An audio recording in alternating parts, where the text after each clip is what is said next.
బైబిల్ని మీరు ఎందుకు నమ్మాలి అంటే, బైబిల్లో ఉన్న దేవుడు ఏం చెప్తున్నాడంటే, భూమి మీదకి వచ్చిన ప్రతి ఒక్కరు కూడా నా పిల్లలు, మీరంతా కూడా నా సన్నిధికి రావాలి. ఎలా రావాలంటే, ఎలాగైతే నేను చనిపోయి మరలా తిరిగి లేచానో, నిత్యం బ్రతికున్నాను, అలాగే మీరు చనిపోయి అలాగే నిత్యం బ్రతికుండాలి. అలా ఉండాలంటే కనుక బైబిల్ చెప్పినట్టుగా బ్రతకాలి.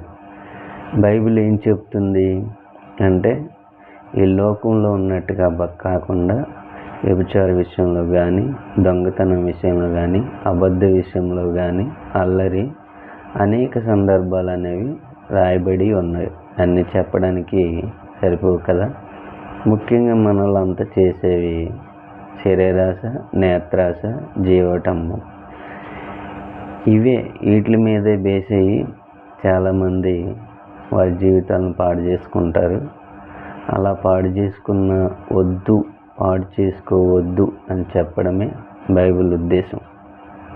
మా ఉద్దేశం కూడా అదే. అంతే తప్ప